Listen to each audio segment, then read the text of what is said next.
प्यारे दोस्तों और साथियों, विष्णु अग्रवाल का नमस्कार। आज मैं बात कर रहा हूँ कि कुछ मुझे लग रहा है कि हमारे समाज में और मीडिया में, ख़ास तौर से समाज में तो उतनी बात नहीं है, मीडिया में कुछ बहुत बड़ी गड़बड़ियाँ हो रही हैं। झूठ और फरेब वही देखने को मिलता है। वही सा न्यूज़पेपर उठा लीजिए, टीवी उठा लीजिए, इवन ये यूट्यूब चैनल, सोशल मीडिया में भी, तो सब जगह का आलम जो है, बदहाली का आलम एक ही है।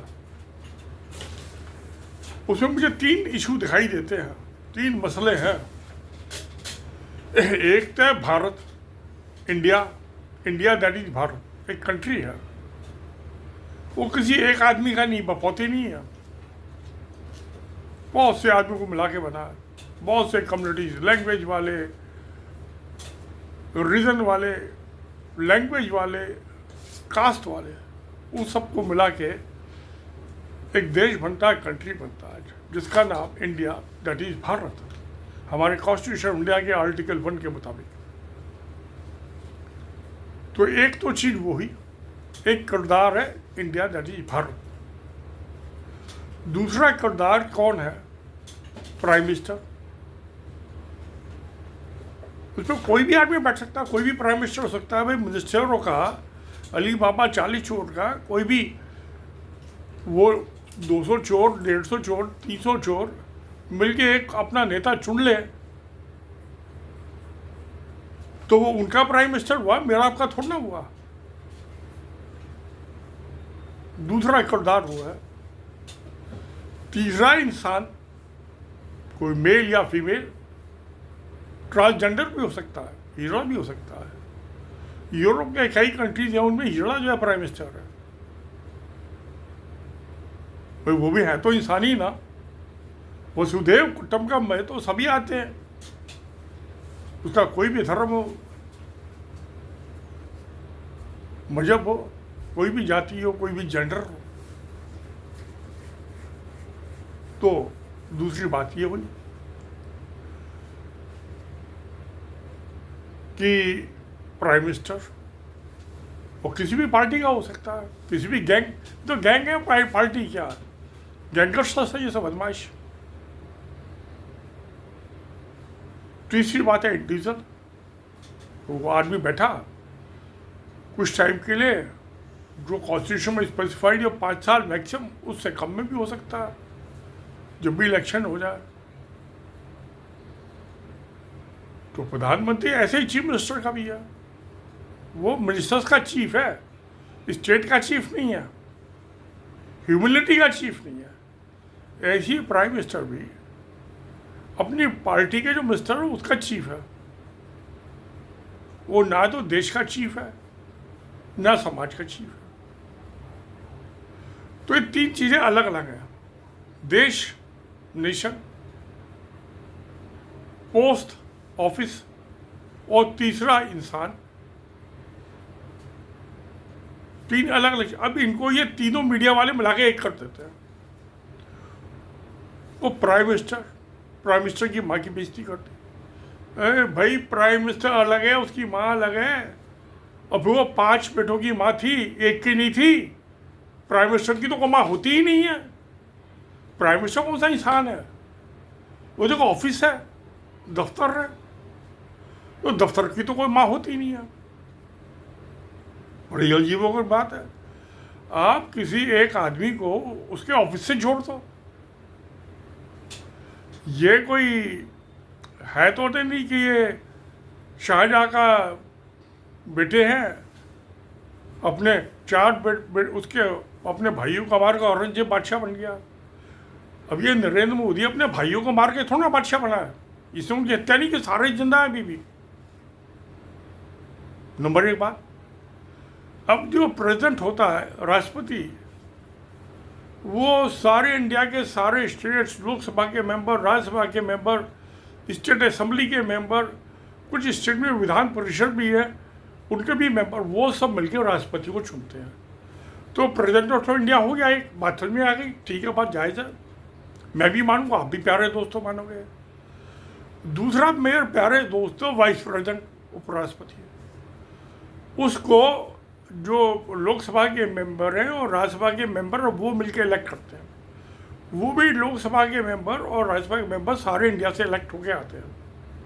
उसको भी मैं मान लेता हूँ, मुझे कोई तकलीफ नहीं है, वाइस प्रेसिडेंट ऑफ इंडिया, उपराष्ट्रपति भारत के, मान लेता हूँ। मैं प्राइम मिनिस्टर का केस तो अलग है। अब ये नरेंद्र मोदी जो है, हेरा फेरी से, ईमानदारी से, बेईमानी से जैसा भी जीता, ये तो आप फैसला कीजिए। ये बनारस से इसने इलेक्शन लड़ा था, इंडिया से नहीं लड़ा था। Banaras is not India, India is not Banaras. तो इसने बनारस से इलेक्शन लड़ा, वहां से जीत गया। तो क्या ये प्राइम मिनिस्टर ऑफ इंडिया है? नहीं, ये प्राइम मिनिस्टर ऑफ बनारस है। और उनका प्राइम मिनिस्टर जिन्होंने उसको वोट दिया है, जो वोट नहीं दिया उनका नहीं है। मेरा तो वोटिंग कार्ड दिया, मैं अब 82वां साल चालू हो गया। वो कहते तू बुढ़ा हो गया, कमबख्त, मर रहे थे, तीसरा वोट काट दिया, तू मर तो जाएगा ही, थोड़े बहुत दिन, पता नहीं कितने साल में मरूंगा। तो मैंने तो किसी को वोट ही नहीं दिया, तो मेरा प्राइम मिनिस्टर कोई कहाँ से हो गया? ना मेरा कोई राष्ट्रपति हुआ, ना उपराष्ट्रपति हुआ, ना प्रधानमंत्री हुआ। हाँ, मुझे पेंशन जरूर मिलती है सरकार से, सेंट्रल गवर्नमेंट, वो मैं मान लेता हूँ, गवर्नमेंट को तो मैं मानता हूँ, ये आदमी को नहीं मानता, प्रधानमंत्री, राष्ट्रपति, उपराष्ट्रपति। मैंने वोट ही नहीं दिया किसी को। तो प्यारे दोस्तों, आपका ख्याल है?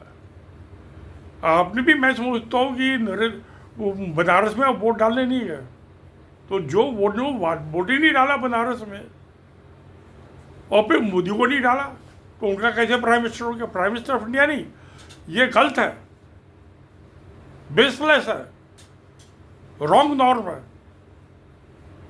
तो प्राइम मिनिस्टर इंडिया तो हो ही नहीं सकता। वो जो उसके पार्टी वालों की सरकार है या मिली जुली सरकार है, उसका मुखिया है अली बाबा चाली चोर। तो अली बाबा वो सारे भ्रष्टाचारी है। आधे से ज़्यादा minister central government, state government से MP MLA, उनके खिलाफ क्रिमिनल रिकॉर्ड है। तो उनका है ना प्रधान चौधरी, हमारा आपका कहाँ से हो गया? तो किसी भी आदमी, वो ऑफिस है भारत सरकार का, एग्जीक्यूटिव, उसको किसी को विरासत में नहीं मिली है। बाप के बाद बेटे को मिल गया, उसका पोते को मिल गया, ना कोई तलवार के दम पे मिला है। तो पहले 3 चीजें अलग अलग है। अब प्राइम मिनिस्टर की तो माँ कोई हो ही नहीं सकती। किसी ऑफिस की माँ होती है क्या? कोई भी नहीं होती। इंसानों की जरूरत होती है, जानवरों की भी माँ होती है, चिड़िया परिंदों की भी माँ होती है, मगरमच्छ मछली की भी माँ होती है। ऑफिस की तो कहीं नहीं होती। आपने कहीं देखा ऑफिस को? किसी ऑफिस को आपने बच्चे पैदा करते देखा क्या कहीं? मैंने तो देखा नहीं। वो बिल्डिंग होती है कोई, उसमें उसका ऑफिस होता है, बैठने की सीट है, कुछ आदमी होते हैं उसमें काम करने वाले, तो वो तो उनकी तो माँ होती कोई नहीं। तो प्राइम मिनिस्टर की माँ कहाँ से आ गई? सवाल जायज है, वाजिब है, इसका जवाब चाहिए। और ये तो मैं कहा, मैं 16वां प्राइम मिनिस्टर है या पता नहीं 14वां 16वां, नरेंद्र मोदी से पहले भी हुए हैं बहुत सारे। उनकी माँ कहाँ गई? उनका बाप कहाँ गया? बाप होगा तो ही माँ बनेगी ना कोई। बाप को वो बच्चा भी पैदा हो जाएगा, वो प्राइम मिनिस्टर बनेगा नहीं बनेगा ये पता नहीं। तो ये तीनों चीज़ों को जो मिला दिया, ये मिलावटी माल हो गया, घपलाबाजी हो गई। अब मिलावटी तो सारी चीज़ हो रही है, खाने की चीज़ मिलावटी मिल रही है, खाद मिलावटी मिल रही है, घी तेल मिलावटी मिल रहा है, ये हाइब्रिड के जो अनाज आ गया, गेहूँ आ गया, ये भी मिलावटी है। तो इंसान तो मिलावटी हो ही गए। तो मुझे ये बात समझ आ रही, प्राइम मिनिस्टर ऑफ इंडिया कैसे हो गया? प्राइम मिनिस्टर बनारस का तो मैं मान लूँगा, इंडिया का मैं नहीं मानूंगा। राष्ट्रपति उपराष्ट्रपति को भी मान लूँगा इंडिया का, इसका कोई इंडिया से वास्ता नहीं है, लेना देना नहीं है।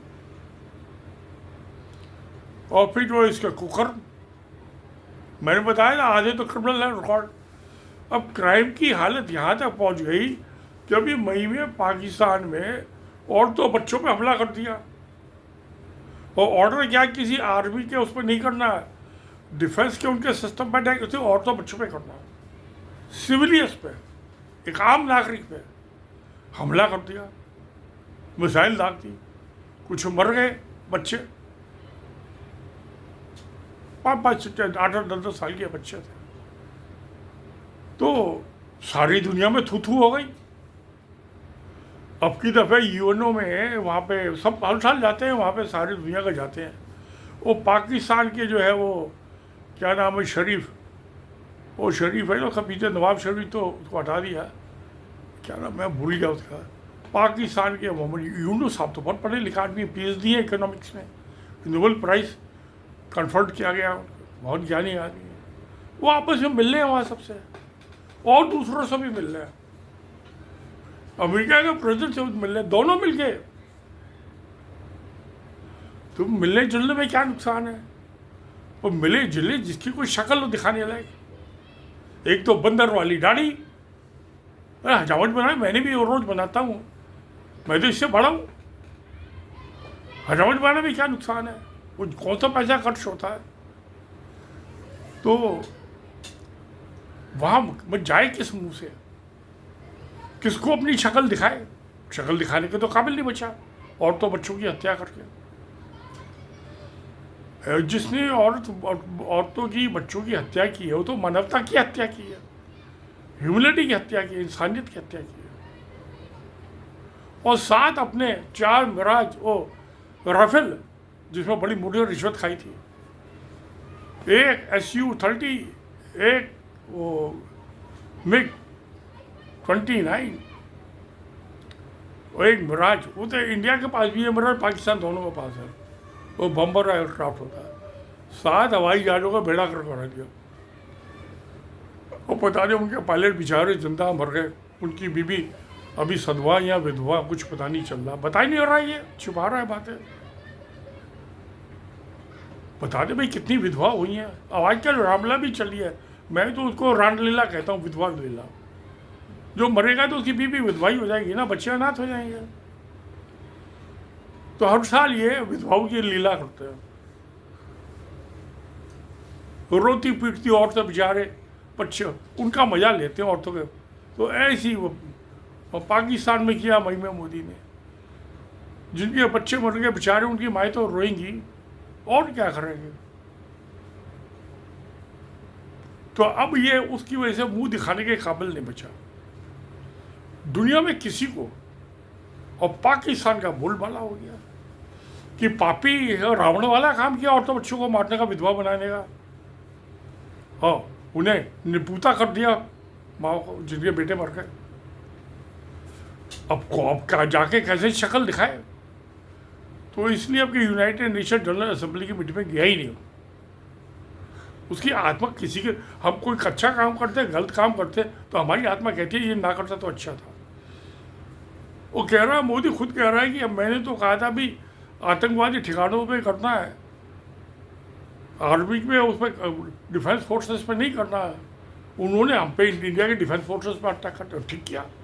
अरे आतंकवादी तो वहाँ बैठे हुए हैं नागपुर में, दुनिया का सबसे बड़ा आतंकवादी गुट गैंगस्टर्स तो नागपुर में बैठे, तो अटैक वहाँ करना था। वो नागपुर पाकिस्तान में छोड़ना है, तो उल्टा काम कर दिया। तो अब ये मुंह दिखाने का, अब तो क्या वहाँ भाग गया बिहार में, बजाय वहाँ पे डिफेंस फोर्स। अब को नादिर शाह आया था, या बाबर आया था, या मोहम्मद गौरी आया था, या गुजरात का तो इसको पता ही है, मोहम्मद बिन कासिम आया था 712 में। अब पता नहीं ये उसी की औलादों में से है, वैसे तो ये दाढ़ी वाड़ी बना के, पता नहीं हजामत बनाता था नहीं बनाता था मोहम्मद बिन, मेरे ख्याल में तो नहीं। उस जमाने में कहाँ ये रिजर्व वगैरह होते थे, उस तरह होता होगा पता नहीं। प्यारे दोस्तों क्या था 712 में, उस तरह होता था नहीं होता जो हजामत, ये नई हजामत बनाते हैं। तो अब शर्म के मामले ऐसा डूबा हुआ है, ये बिहार भी पड़ा रहता है। अब 10-10 हज़ार रुपये औरतों को दे दिए, ठीक है कोई बात नहीं, दे दो, वो सरकार से दे रही, ये थोड़ा ना दे रहा है, ये तो खुद ठग है। तो प्यारे दोस्तों, आपका क्या ख्याल है? अरे भाई, जो गलत काम कर दिया जाके माफ़ी मांग लेता है। 190 करोड़ मुसलमानों को गालियां देके मैंने गलती की है, मैं माफ़ी मांगता हूँ, आज से मैं मुसलमानों को गाली नहीं दूंगा। हिंदुओं ने तो इसको ऑथराइज नहीं किया, बनारस वालों ने किया होगा, दिल्ली वालों ने तो नहीं किया। अब मैं कहीं मस्जिद के नीचे मंदिर नहीं ढूंढूंगा, शमशान में शिवलिंग नहीं ढूंढूंगा, वो पता नहीं क्या करेगा क्या नहीं करेगा। सच्चाई का तो कुछ पता नहीं चलता है पॉलिटिशियंस का। तो सत्य में जयते। नमस्कार, धन्यवाद।